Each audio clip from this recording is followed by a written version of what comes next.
Rádio CT apresenta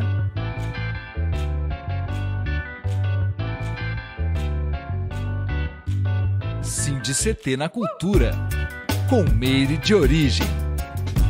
Um programa do Sindicato Nacional dos Servidores Públicos Federais da área de Ciência e Tecnologia do setor aeroespacial. Riu, salve, salve, povo da cultura! Está começando mais um episódio do SINDI-CT na Cultura e hoje eu tenho o prazer de receber ela, que é poeta marginal, multiartista, modelo, comunicadora e ativista LGBTQIAPN+, palhaça, educadora da quebrada, Érica, ela que está licenciando em pedagogia pelo IFSP, que é o Instituto Federal de Jacareí, e atua com oficinas de poesia, literatura marginal, pintura e contação de histórias para crianças periféricas. Com a poesia, ela reivindica e valoriza a cultura negra. Com a música, ela se conecta com o resgate ancestral e histórico que fortalece a identidade. Então, seja muito bem-vinda, essa mulher incrível, gigante Obrigada, que está voltando maravilhosa. aqui, Érica Santos. Depois de 2 anos. Adoro.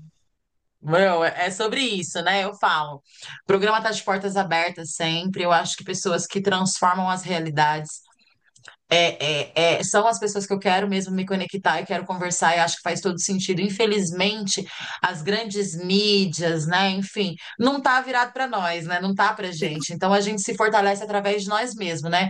Como diria o Emicida, tudo que a gente tem é nós. Então, é sobre isso, né, Érica? E bom, para a gente começar de papo mesmo aqui, de repente até para quem não assistiu a nossa primeira entrevista, porque já faz 2 anos, eu queria que você falasse como que nasceu a sua relação com a arte marginal e com a poesia periférica. Se teve um momento específico que virou a sua chave, como que aconteceu? Se teve relação com o território, familiar, conta pra gente.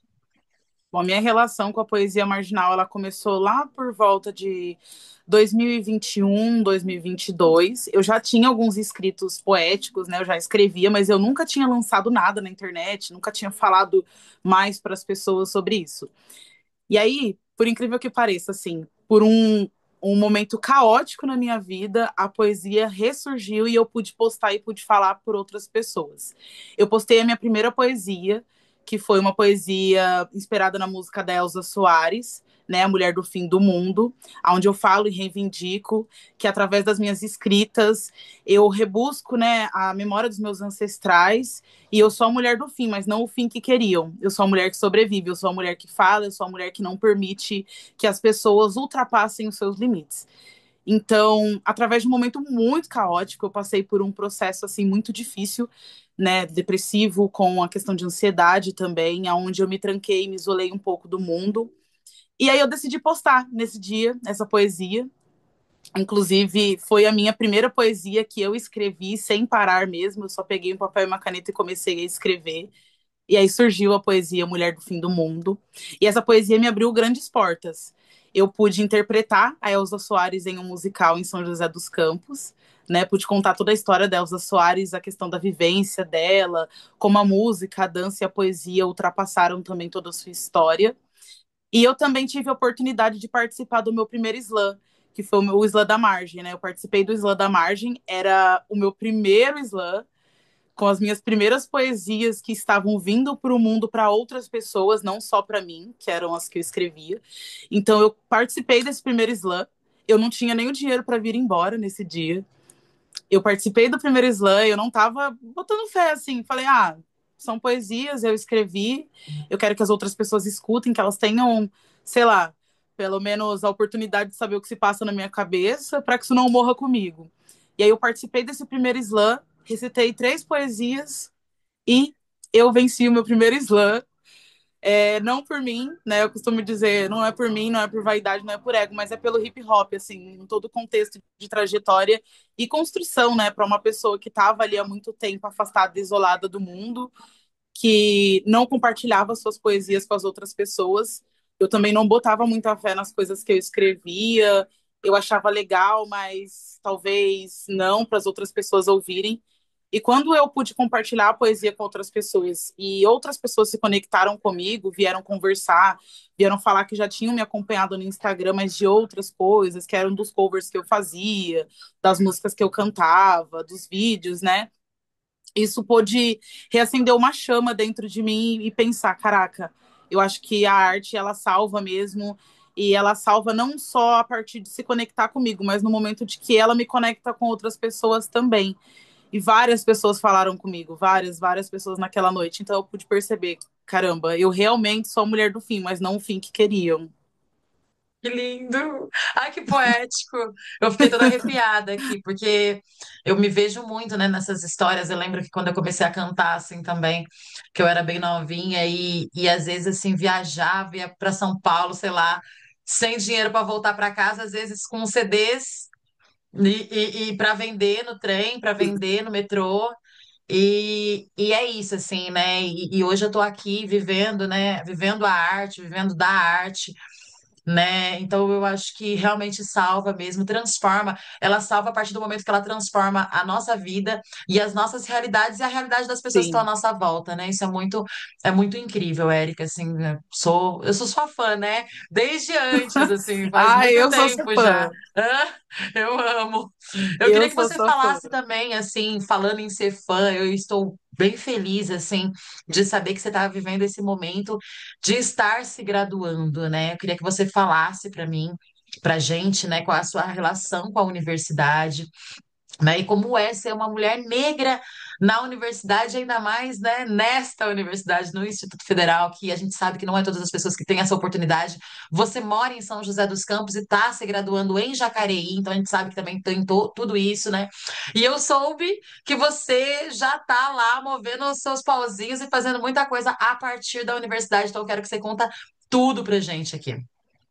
Bom, eu acho que depois que eu finalizei o ensino médio, né, eu, assim como muitas das outras pessoas, gostaria de ter cursado uma faculdade, de ter entrado direto para a faculdade, mas as nossas realidades, elas são muito diferentes das pessoas que têm essa oportunidade de só estudar, de não se preocupar em trabalhar, né? Eu vim de uma realidade muito diferente, onde eu precisei sobreviver por quem eu era, né? Por ser da periferia e também por ser uma mulher LGBTQIAPN+. Eu sou bissexual, assumidamente, então, eu saí de casa com 16 anos, e assim que eu saí de casa, eu precisei arcar com outras responsabilidades. Eu sempre trabalhei desde os 10 anos de idade, mas sair de casa aos 16 anos, ainda estudando e ainda tendo que me virar, tendo que me responsabilizar pelo meu sustento, né?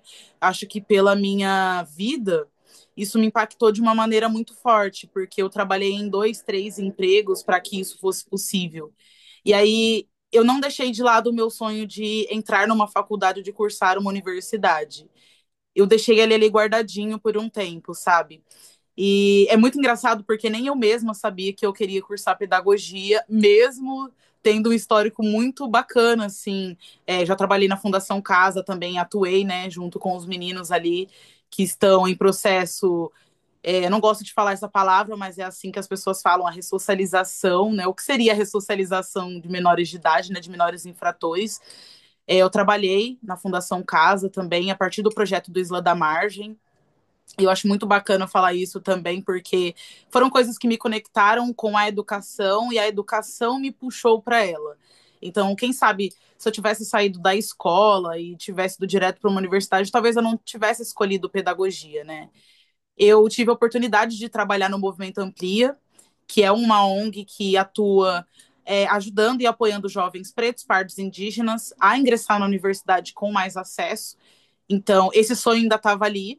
Eu tive a oportunidade de trabalhar junto com a Vivi Bassani, a Luana, a Thaís, com o Lucas, com o Gustavo, com várias pessoas incríveis dentro desse projeto que me deram a oportunidade, mesmo sem eu ter experiência, né, com a área da comunicação em si. Então, eu aprendi, tudo que eu aprendi com comunicação, eu aprendi atuando.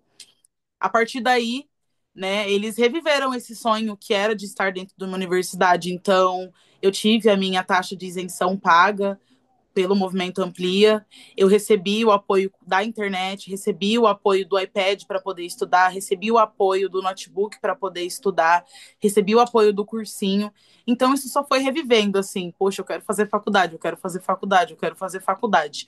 Mas o porquê disso é tirado das pessoas periféricas, né? As pessoas periféricas não têm acesso, muitas vezes não têm tempo para poder pensar em cursar a universidade. Então, depois de quase 10 anos, aí eu fui fazer o Enem, com coragem, acreditando que eu poderia estar dentro de uma universidade. Quem sabe se eu passar, vai estar tudo certo. E quando eu me inscrevi no SISU, eu também não sabia me inscrever no SISU. Então a Luana me ajudou a me inscrever no SISU. Foram assim momentos muito engraçados assim, que hoje são coisas comuns assim para mim, me inscrever no SISU, mas eu não sabia me inscrever no SISU, eu não sabia fazer muita coisa que eu sei fazer hoje. Eu me inscrevi para psicologia. Na verdade, eu tinha a opção de fazer pedagogia ou psicologia. E aí eu fiquei um tempo pensando psicologia ou pedagogia, psicologia ou pedagogia. E aí eu fui reviver todo o meu processo, assim, como pessoa preta, como mulher periférica, já tendo atuado também, né, nos projetos com as crianças diretivos, né, os projetos artísticos, os projetos culturais, os projetos de contação de histórias. Eu nunca fui aprovada em nenhum edital, né? A gente estava conversando sobre isso, porque eu ainda tenho uma dificuldade para poder me inscrever em editais, mas eu sempre fiz isso junto com a minha irmã, que atua com o projeto Pela Quebrada, que é a Barbie Preta. A gente sempre fez isso muito de nós para nós, da nossa família, o que vem da nossa mãe, o que vem da nossa avó, de fazer entrega de doces para as crianças, de fazer uma tarde da recreação, de fazer ali um dia do brinquedo com as crianças, e até ali mesmo vai ter uma aula de artes, ali mesmo a gente vai contar histórias, ali mesmo a gente vai dançar um pouco, ali mesmo a gente vai conhecer um pouco sobre essas crianças. Então, não que eu não gostasse de psicologia, né? Eu acredito muito na psicologia, mas eu acho que a minha conexão maior foi com a pedagogia em si. Escolhi a pedagogia, né? Em Jacareí, que eu não sabia que existia um Instituto Federal em Jacareí. E quando eu escolhi a pedagogia e eu vi que eu tinha pontuação, né, suficiente para poder entrar em pedagogia, eu estava tentando entender o que é a pontuação suficiente para poder entrar, né? Para uma pessoa periférica que nunca teve oportunidade de muitas coisas, né? Eu tive que me ausentar dos estudos por muito tempo, por quase 10 anos, reviver memórias assim de coisas que para mim ainda estavam distantes, mas o meu sonho ele nunca foi esquecido. Então, a partir do momento que eu entro dentro de uma universidade federal, que eu coloco o meu corpo preto, periférico, dentro dessa universidade, eu revivo não só Érica, eu revivo as outras mulheres que vieram antes de mim, que não tiveram a mesma oportunidade como eu, que não viveram até os 27 anos, que não tiveram a oportunidade de trabalhar e estudar e fazer todas as coisas que eu faço hoje em dia. Né? Eu sei que a nossa luta ela é árdua, é uma luta muito difícil da gente poder se mostrar dentro de um lugar, né? A mulher negra, muitas vezes, quando ela se posiciona, ela é vista como agressiva. Então, ainda assim, é um ambiente que eu tenho um pouco de dificuldades, assim, de poder manter ali. Eu acho que para falar assim num contexto de limite de respeito, para que as pessoas respeitem que as pessoas pretas elas cursam universidade, de que elas estão ali dentro, mas de que ainda assim a gente precisa se questionar sobre consciência de classe, a gente precisa se questionar sobre como funciona a violência dentro do ambiente periférico, a violência policial, sobre como funciona a questão de marginalização dos corpos pretos, sobre como funciona a questão de hipersexualização das mulheres negras. Então, estar ali dentro é reviver tudo isso que eu já falava fora da universidade, mas hoje em dia eu posso falar dentro da universidade, né? Hoje eu faço parte do NUGS, que é o Núcleo de Estudos sobre Gênero e Sexualidade, né? Que abrange ali uma questão sobre a valorização das mulheres e da cultura LGBTQIAPN+, e traz projetos escritos ali através de toda uma vivência dentro dos campos, né, de São Paulo, e também faço parte do NEABI, que é o Núcleo de Estudos Afro-Brasileiros e Indígenas, que também traz a questão de um resgate histórico e cultural para toda a cultura dos povos pretos e dos povos originários, que muitas vezes foram invisibilizados e marginalizados dentro de um país que sobreviveu e que se construiu com a base de um trabalho através de todas essas pessoas. Muitas pessoas sangraram e choraram nesse chão, e ainda assim o povo preto é marginalizado, e ainda assim o povo preto, mesmo sendo maioria, ainda sofre violência racial dentro de um país que não aceita a herança afro-brasileira, a herança africana dentro desse país que se norteia com base em tudo que não precisa ser dito, na verdade, né? A gente vê falsas falácias aí através dos movimentos dos fascistas que não acreditam na valorização do povo preto, que não acreditam na valorização da diversidade da cultura LGBTQIAPN+, para a construção do país, mas ainda assim a gente vê muita força e resistência através desses movimentos. E hoje eu me vejo muito feliz, assim, fazendo parte. Eu falo que é a Érica adolescente, se ela me visse, ela ia me achar muito legal, muito maneira, muito aesthetic, muito vibes, ela ia ser minha maior fã, assim, porque vivenciar tudo isso é como se eu tivesse de novo dentro do ensino médio, só que hoje me graduando em pedagogia, né? Hoje tendo acesso ao conhecimento que pode me levar a outros lugares, que pode me levar a conhecer outras pessoas, que pode me levar a fazer outras pessoas conhecerem a minha arte, porque quando eu viajo com os projetos, eu apresento a Érica Artista. E a Érica Artista, ela só existe porque a Érica, bissexual, teve coragem de se assumir. Porque a Érica, mulher negra da periferia, teve coragem de mostrar sua voz através da sua arte e reivindicar os seus direitos através disso. E reivindicar toda a sua vivência, toda a sua vida, reivindicar com que a cultura africana, com que a cultura afro-brasileira, com que ela esteja tão vívida na minha arte hoje, é o que movimenta a minha vida. Hoje eu também faço parte de um projeto, né? Eu sou bolsista do projeto do Cultura Literária, né? E o Cultura Literária, ele também discute com alunos do ensino médio, dentro do IFSP, todos os textos, todos os livros que caem no vestibular, que hoje a gente vê uma grande valorização das mulheres negras no vestibular. A gente discutiu Conceição Evaristo, a gente discutiu Chimamanda, a gente discutiu Paulina Chiziane. Então, assim, eu vejo uma grande movimentação na Érica adulta, com a vivência que eu consigo levar para outras pessoas, né? Que é a minha escrevivência através dos poemas e através de tudo que eu falo, através de tudo que eu vivo, através de tudo que eu faço, através de tudo que eu reivindico. Essa Érica, ela só sobrevive porque as pessoas também se conectam comigo, como a gente estava falando, né? A arte, ela salva e a arte, ela também conecta. Então, estar dentro de um ambiente político, a gente não pode esquecer que a universidade federal, né, e pública, ela é sim um ambiente político. E que é neste momento que a gente não pode esquecer pelo que a gente está vivendo, que é neste momento que eu não posso me calar e simplesmente achar que está tudo bem, as violências acontecerem, que está tudo bem, o racismo acontecer longe dos meus olhos, que está tudo bem a violência contra as mulheres e contra as mulheres negras e periféricas acontecerem. Então, eu me vejo muito feliz e realizada hoje, podendo, né, estar dentro de uma universidade, né, que eu sei que é um lugar que não é de fácil acesso para as pessoas da periferia, porque muitas vezes as pessoas precisam escolher entre comer, entre trabalhar, entre ter uma casa, entre construir outras coisas.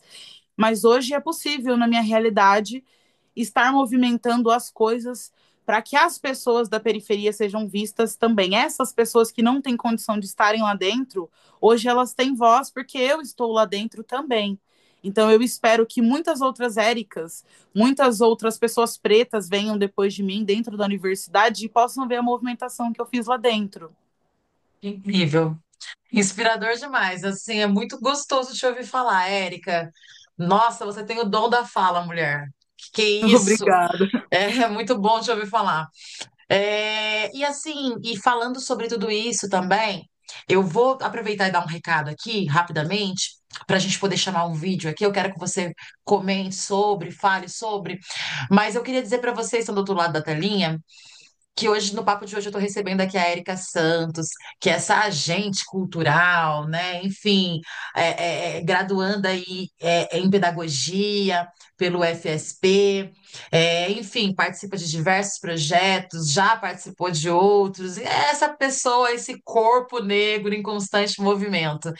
E você pode acessar os conteúdos da Érica a partir das redes sociais. Eu falo sempre aqui que hoje a gente tem a possibilidade de se coletivar, de se aquilombar também a partir das redes sociais. Ah, não tenho dinheiro para estar perto, pegar ônibus, estar junto com as pessoas. Não, mas a gente tem rede social, né? Como é que eu fortaleço esse movimento? Estando lá presente, curtindo, engajando, né? Enfim, isso também é importante. Então, a produção está colocando aqui no rodapé as redes sociais da Érica, as nossas também. Se conecte conosco também. Se não conseguir tomar nota agora, a produção está deixando também o link aqui das nossas redes e da Érica na descrição desse vídeo. Então já fica como tarefa para quando acabar aqui vocês irem lá seguir. Enquanto isso, eu queria que vocês aproveitassem e já se inscrevessem aqui no nosso canal, gente. A gente migrou para esse canal não faz tanto tempo assim. Então a gente precisa muito que vocês se inscrevam e que vocês deixem um comentário aí no chat, na descrição, justamente para que o YouTube entenda que o conteúdo é bacana e ajude a gente a divulgar, né, para mais pessoas, difundir, certo? Toda semana tem conteúdo novo aqui, é feito com muito carinho. Bom, você, Érica, você atua também bastante assim com espaços, com crianças, como palhaça, como educadora. Como que você enxerga a potência da arte na infância periférica? Mas antes de você responder essa pergunta, e já que a gente está falando em infância, né, periférica, eu vou pedir para a produção rodar um vídeo e a gente volta para você falar sobre esse tópico. Pode rodar para gente, produção. Ancestral de preto, levado a viver nas periferias, entre as vielas, vivendo o negro drama, promissor vagabundo, crescido na miséria. Também ancestral de reis, mas aqui foi destinado às mazelas. E o menino vive sonhando, mas ele já se chocou com a nua e crua realidade, crescendo à margem, sentindo fome, medo, raiva, até que o caos se instale. A infância roubada pelo sistema. Sim, sistema que mata para que nos cale. Plano de extermínio, herança escravocrata, até que o racismo nos mate. E o menino quer o melhor, fazer algo para ajudar sua mãe, a coragem ele já tem. Desce pro asfalto, mochila nas costas, ele suplica ajuda, mas diferente, vendendo bala no trem. Lembrou de algo que escutou um dia, fazer o bem sem olhar a quem, mano? Mas para aqueles que o bem só se faz quando convém. E da janela desse trem, ele sonha com a infância perdida. O menino pensa na escola, mas ele também só vai pela comida. O menino não tem tempo de jogar bola e muita coisa, ele nem sabe como se brinca, mano. Aqui infância é luxo, sem escolha, a rua é quem cria. Olha o menino, ainda não tem idade. Bem triste, miséria existe nos quatro cantos da grande cidade, vendendo drops no trem. Outro dia, outra história. Menino não joga bola, não joga. Olha o menino na escola. Viu? Te ensinaram que o Pedro descobriu o Brasil. Isqueiro pro navio, dinheiro ninguém viu. Negreiro pro navio, negreiro. E pode ser um pesadelo. Olha o menino, está perdido por inteiro. Está perdido por inteiro. O menino sobe o morro, dinheiro amassado no bolso e na mão. Pensando no que comprar de mistura, mano. Feliz porque amanhã vai ter pão. Calmou. Luzes vermelhas, favela sinistra, dia de operação. O menino olha a farda que assusta. E o medo toma seu coração. Racismo e opressão intitulado porra de quadro. Quem mata na tapa na cara e veste a farda do Estado. A cada dia aumenta o número de pretos mortos. E você quer que eu paro, mano? O tempo que eu tô aqui, eles já mataram mais alguns. E é por isso que eu não me calo. Vou cantar, bom lugar eu vou. Pra ver a vida do menino. Não dava lá pro vinho. É pra que se abram os caminhos. Demais! E aí, falando em infância, em periferia, falando em poesia, falando em educação, fala pra gente aonde esse vídeo te toca, né? E como que você enxerga aí a potência da arte na infância periférica. Bom, eu acredito muito na arte, né, como um instrumento mesmo de transformação social. Mas, para além disso, nós somos seres humanos, né, em processo de construção, desconstrução, se relacionando uns com os outros. E na infância, quando a gente tem pessoas a quem a gente se inspira, é muito mais fácil a gente pensar que esse processo possa ser muito mais gostoso, né? A infância é um período onde a gente está se conhecendo, onde a gente conhece mundos, onde a gente fantasia mundos, onde a gente se entende enquanto pertencente dos lugares, né? Esse vídeo com a minha sobrinha, ele me toca bastante, porque aí eu penso, caramba, eu fui uma criança com 6 anos também. Eu fui uma criança com 7, com 8 anos que admirava outras pessoas e hoje eu gosto do hip hop, eu gosto de rap, eu gosto de poesia, eu gosto do que eu faço. E olha tudo que eu faço, né? Plantaram sementinhas em mim e eu consigo hoje, com esse florescer dessas sementinhas, fazer outras pessoas, né, florescerem através disso. Eu não sei se muita gente sabe dessa minha história, eu já falei isso em outros lugares, mas o Júlio Hazek, aqui de São José, e a Shiva Carolina, eles foram meus grandes ídolos, assim, na minha Incentivadores? infância. É. Incentivadores mesmo, assim. A primeira vez que eu entrei num estúdio foi com o Júlio Hazek, né? Eu conheci a Shiva porque eles já eram um casal. Eu tinha 8 anos, isso há 20 anos atrás. Eu tinha 8 anos de Uau! idade quando eu conheci o Júlio Hazek e ele incentivava a gente a escrever, a gente a ler, a questionar, a falar. Vamos para o estúdio, vamos gravar, vamos compor. E olha o que isso fez acontecer na minha vida, né? Toda essa movimentação e tudo que eu sou hoje, assim, os lugares que eu acesso, as pessoas que eu converso, tudo que eu faço.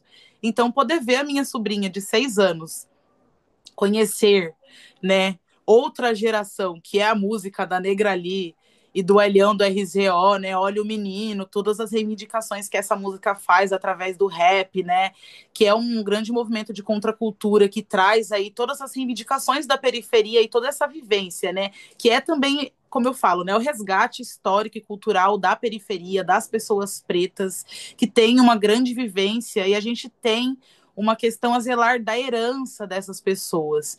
Então, ver essas pessoas, né, ainda assim, conectadas, outras gerações conectadas com a minha sobrinha, que tem 6 anos e que vai crescer e que provavelmente, né, espero que ela siga aí no caminho do rap, mesmo se ela não seguir, ela está muito bem induzida a entender como funcionam as mazelas da sociedade e a entender a valorização dos povos africanos e dos povos brasileiros, dos povos originários, né, em si.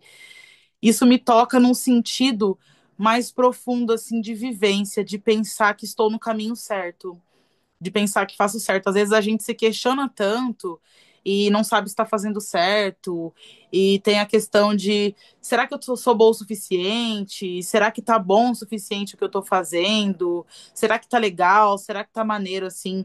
Eu acho que se o nosso trabalho, ele tem o propósito de alcançar e mudar e transformar mesmo vidas, em todo esse sentido visceral mesmo da coisa, eu acho que isso em si ele tem uma questão muito forte de vivência, e não só de vivência, mas também do que a minha sobrinha vai colher daqui a 20 anos. Quem vai ser a Pérola daqui a 20 anos? Quem vão ser as minhas outras sobrinhas, né? A Alana, a Rubi, daqui a 20 anos, tendo essa conexão comigo, entendendo mais o que é o mundo do rap, o que é o mundo do hip hop, o que é o mundo da poesia, o que é o mundo da arte, o que é o mundo da cultura, assim, sabe?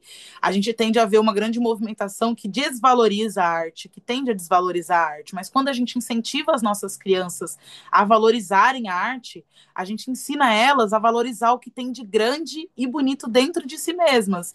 Então, assim, é só um processo de construção, né? As sementinhas estão sendo jogadas novamente e ela vai florescer em algum momento ali de uma maneira muito bonita. Demais, é isso. Cara, eu fiquei assim feliz de ouvir, porque a gente conversou da outra vez, mas eu acredito que a gente não chegou nesse tópico do Júlio e da Shiva, não me recordo agora. Mas assim, são queridos irmãos, né? Assim, são grandes amigos, que a arte também, né, me trouxe, me deu.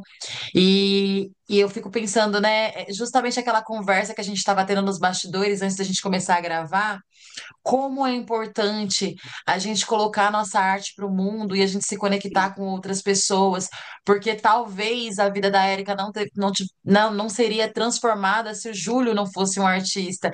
Aí é aquilo que a gente estava falando antes, né? Aí qual vazia seria? Eu não conheceria as pessoas se não fosse. Quantas pessoas deixaria de conhecer, de me conectar, de transformar e ser Exatamente. transformada por essas pessoas se eu não fosse a Meire de origem artista, né? Então, se eu ficasse lá só sendo a Cimeire mesmo, e enfim, como o sistema quer que a gente seja, muitas vezes, né? Coloca um cabresto aqui, trabalha, só produz, produz, produz Sim. aquilo para eles, né? Enfim. Então, eu acho que isso é muito interessante, assim. Então, com certeza, você está inspirando sua sobrinha e outras muitas pérolas, né? Por aí. E as E é outras sobre isso. sobrinhas também, As outras sobrinhas espero. também, os seus alunos, né, que já passaram pela sua vida e que vão passar a partir da Sim. graduação também. Então, porque antes mesmo de você se graduar, você já era professora, né? Então, sobre isso.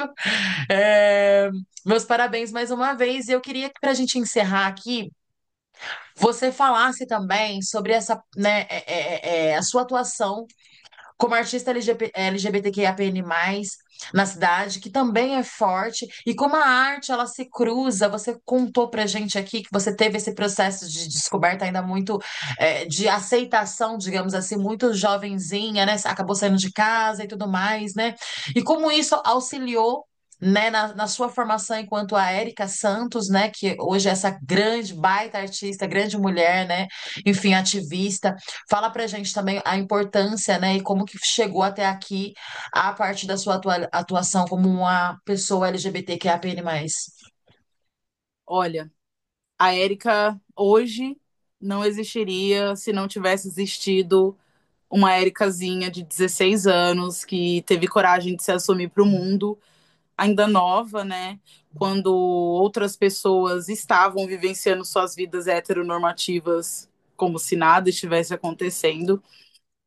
As outras questões já me afetavam, que era a questão de ser uma pessoa preta e periférica, né? A questão de autoestima da criança negra, da adolescente negra ali. E ter me assumido foi o que me fez florescer, né? Eu gosto muito de falar essa palavra, de florescer, de manter vivo, né? Me assumir foi um ato de coragem. Precisei assumir aí muitas outras questões que não era só ser uma mulher bissexual, mas também de estar em outros espaços, de precisar me disponibilizar de outras maneiras, de precisar me virar mesmo, assim. Há 11 anos atrás, 12 anos atrás, mais ou menos, as coisas não eram tão tão evoluídas, bem entre aspas, assim, a gente precisa evoluir muito ainda, mas as coisas, as discussões, elas não eram tão evoluídas quanto elas são hoje, assim, falar abertamente sobre ser bissexual, sobre ser lésbica, sobre ser gay, a questão de se assumir mesmo. Eu acho que as pessoas LGBTs, né, num todo, elas sofrem essa questão de se sentir retraídas, de se sentir minimizadas ali para dentro de si. Muitas pessoas acabam aí acabando, né, com as suas próprias vidas, deixando de ser quem são, a autenticidade, a questão do vivenciar assim a vida como as outras pessoas heteronormativas vivenciam suas vidas comumente e ninguém se questiona sobre isso, né? Isso se liga muito à questão de autoestima e pertencimento. Se a gente está feliz com quem a gente é, em como a gente está vivenciando a sua vida, não como as outras pessoas nos enxergam, mas como a gente se enxerga, né? Eu precisei ter muita coragem para poder me assumir para o mundo, não porque eu queria que o mundo me visse uma mulher bissexual, mas eu queria que o mundo me visse uma mulher bissexual sobrevivendo a esse mundo caótico, sobrevivendo que ainda assim eu estava ali, que eu era aquilo e que eu ia vivenciar aquilo, mesmo sendo impedida, mesmo com os olhares, mesmo com as pessoas falando mal de mim, mesmo com as pessoas me apontando, mesmo tendo ouvido muitos julgamentos, eu estava ali vivendo. Então, para que a Éricazinha pudesse viver, eu precisei me assumir para que a Érica hoje pudesse ser toda essa potência, né?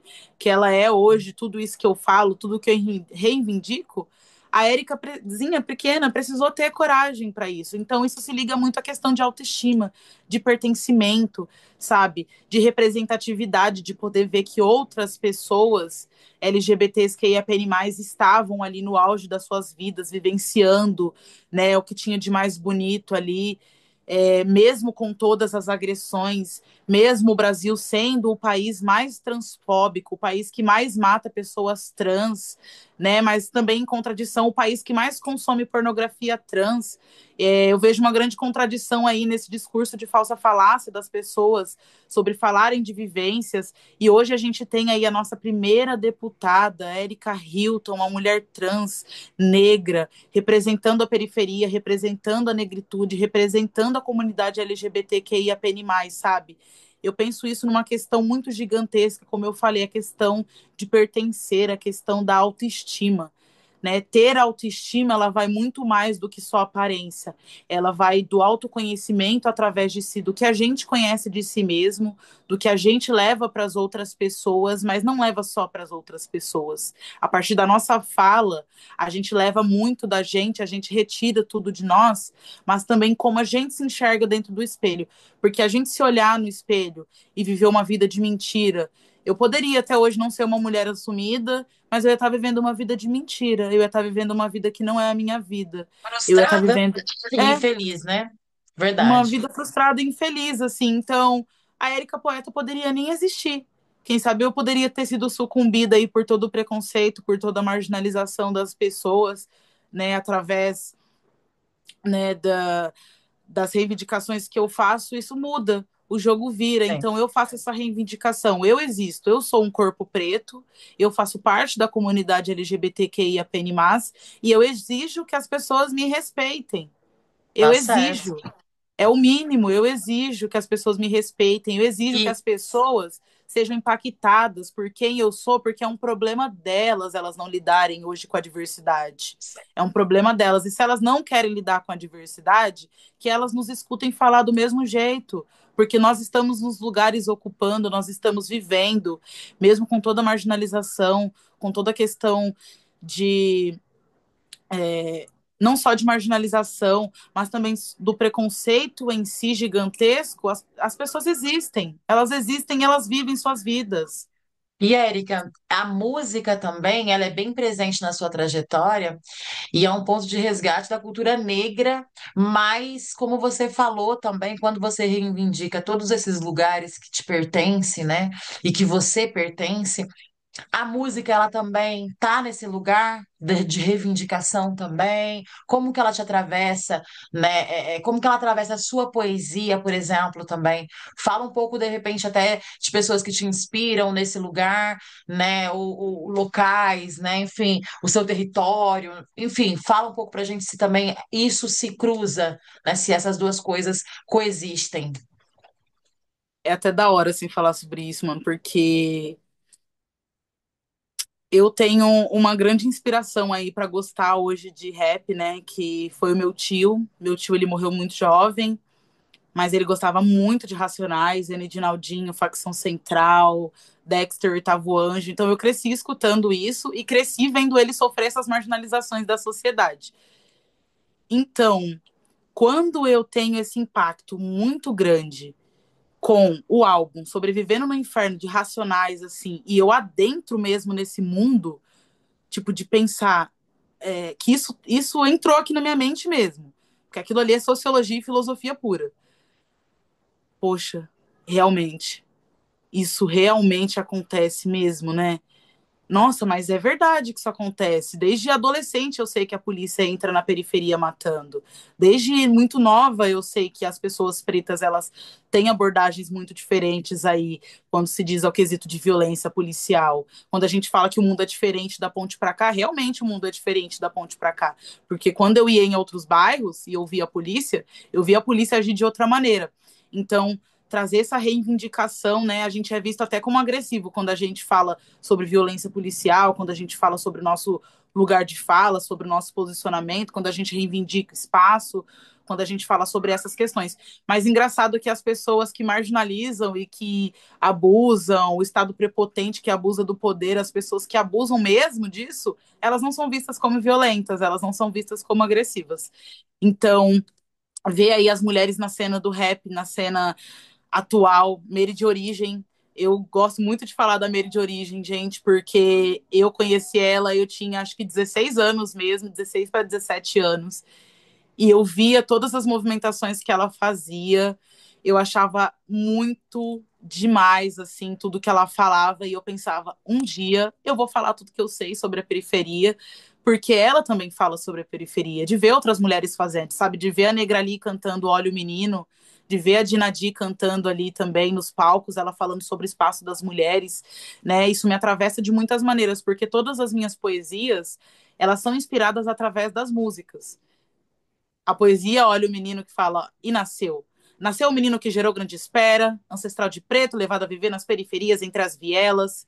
Vivendo negro drama, promissor vagabundo, crescido na miséria, também ancestral de reis. Mas aqui foi destinado às mazelas.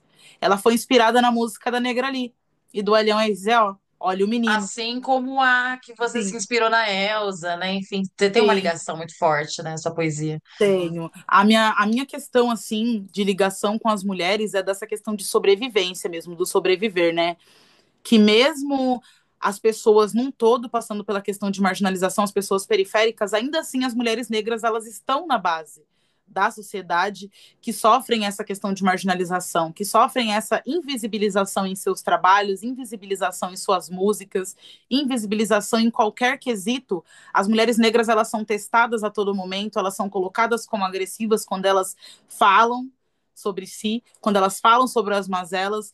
Então eu acho que isso me atravessa de uma maneira gigantesca, assim, ouvir as músicas e me inspirar para escrever os meus poemas e pensar, um dia eu quero estar no palco como a Dinadi, um dia eu quero estar no palco como a Negrali, assim como a Mary de Origem, como a Preta Ari, como a Dani da Mata já estiveram, já cantaram e já falaram, já reivindicaram a música. É, um dos percursores, assim, né, por causar também a questão de discussões através da filosofia e da sociologia, questão comportamental, de como as periferias elas se movimentam através disso, de todos os movimentos de luta que saem de dentro da periferia e que reivindicam seus espaços, né? Então a música ela também é uma grande percursora por influenciar também as poesias e as minhas poesias principalmente, né, que falam sobre violência policial, sobre a questão dos corpos pretos, sobre a questão da ancestralidade negra através das religiões de matriz africana. Hoje eu sou do candomblé, então eu falo muito sobre o resgate das minhas que vieram antes de mim e que sangraram nesse chão, que lutaram nesse chão, que choraram nesse chão e que às vezes não puderam nem vivenciar uma vida até os 27, 28 anos, que é hoje a idade que eu tenho. Então, para mim é muito importante pensar na música como um agente, né, para além da cultura, como um agente para além, assim, fora, que a gente coloca, que a gente pode poder falar os nossos pensamentos, poder colocar o que está dentro da gente ali dentro de uma música e transparecer para o mundo e deixar as pessoas ouvirem e aquilo vai reverberar por muito tempo, sabe? Eu espero que daqui a uns 20 anos, como eu falei, alguém ainda vai estar ouvindo uma música minha, vai estar escutando um poema meu e vai estar pensando: eu posso lutar, eu posso fazer diferente, eu posso ser uma voz através de todas as outras vozes que não puderam lutar antes de mim, sabe? Eu acho isso muito importante, a movimentação que a cultura negra tem dentro do Brasil, que a cultura hip hop tem dentro do Brasil, que a cultura ancestral tem dentro do Brasil é gigantesca. É isso, é isso. Sensacional. Nossa, que gostoso te ouvir, Érica. Assim, você é muito inspiradora também. Tenho a certeza disso, que você segue inspirando outras pessoas à sua volta, pessoas que já estão, pessoas que já passaram, e pessoas que vão vir ainda. Eu sou muito feliz, né, por ser sua contemporânea, por, né, viver aqui na mesma época, na mesma geração que você.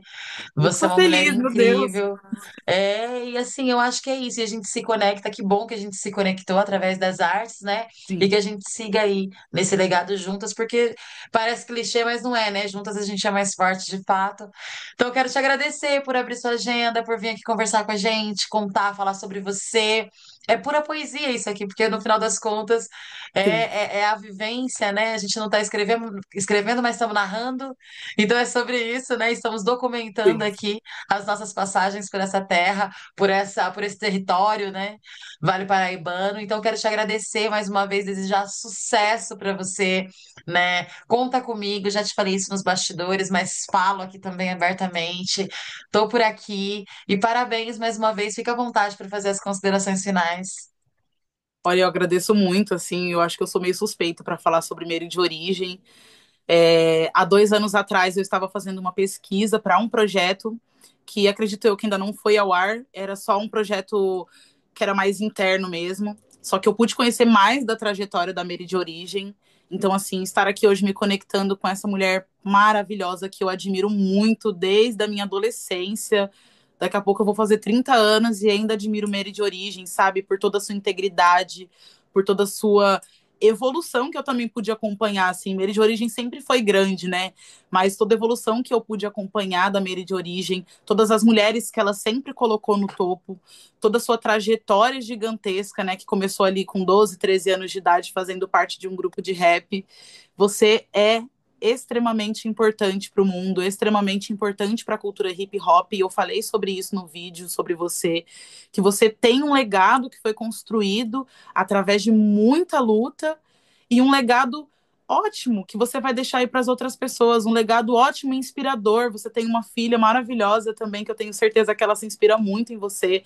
Então, você inspira outras mulheres e é muito da hora falar sobre isso, que eu me sinto uma adolescente, assim, de 16 anos Ah, ainda, falando sobre a medo de origem, assim, né? ai, tô emocionada. Caramba, nossa, olha como ela é da hora, mano. Olha como ela é gigantesca. Olha as letras dela, olha o que ela fala, como ela se posiciona, como ela fala com as pessoas, como ela fala sobre si. Ela é grandona. Um dia eu vou ser assim. E aí, uma mulher como Mary de origem me agradecer, me convidar para um bate-papo, sabe? Falar coisas positivas sobre mim significa que eu também tô no caminho certo, sabe? Eu acho que as mulheres elas têm muito a evoluir juntas umas das outras e sempre saem frutos muito positivos quando as mulheres se unem. Então, só queria agradecer mesmo pela oportunidade, né, de poder mostrar o meu trabalho para outras pessoas. A gente sabe que nem sempre é fácil o artista independente falar sobre si em outros lugares e ter esse espaço também de poder falar sobre si sem pudor, sabe? Eu posso Sim, chegar aqui e sim. falar que eu sou a Érica da periferia, que eu escrevo sobre poesia, que fala das mazelas, que fala sobre a questão da ancestralidade preta, então eu posso ser eu dentro de um espaço de fala, onde tem outra mulher foda, incrível, que eu admiro demais, demais mesmo, assim. Eu não tenho nem, acho que palavras, assim, para falar sobre você, mas você é gigantesca, você inspira muitas mulheres e você tem noção disso. Eu tenho certeza que você dorme tranquila sabendo que você inspira mulheres e que muitas mulheres hoje estão em alguns lugares, estão reverberando suas falas porque você também deu oportunidade para que mulheres falassem. Sabe, isso é importante de ser dito. Muito obrigada por isso. Eu só consigo pensar numa palavra, Ubuntu, né? Eu sou porque você Eu é, sou, porque nós sim, somos, que porque nós somos. outras que vieram antes foram. Então eu acho que é isso, né? Nós somos, assim. É sobre isso, assim. Parabéns mais uma vez, programa de portas abertas. Gente, esse foi o papo com a maravilhosa Érica Santos. Então, se você ainda não é inscrito, aliás, se você não segue ela nas redes sociais, já segue. E vai no canal também, a gente vai deixar o material dela todo aqui embaixo na descrição desse vídeo. Então fiquem à vontade agora para se conectar com ela a partir das redes sociais também. Você que já é conectado, né, para estar lá mais pertinho, porque a gente tem essa oportunidade, às vezes a gente não tem essa oportunidade no tete a tete, na vida real, porque tem que trabalhar, tem que estudar, tem que fazer um monte de coisa, mas a partir das redes sociais é possível, então façam esse trabalhinho de casa, tá aqui na descrição. Esse foi mais um episódio do CT na Cultura, uma realização do Sindicato de Servidores Públicos Federais da área de Ciência e Tecnologia do setor aéreo e espacial, aqui em São José dos Campos. Continua nos acompanhando pelo nosso canal do YouTube aqui, mas também pelas nossas redes sociais. A gente também está aqui na descrição e eu vejo vocês no próximo episódio. Um beijo, Érica. Obrigada por esse papo Eu que maravilhoso. agradeço, maravilhosa.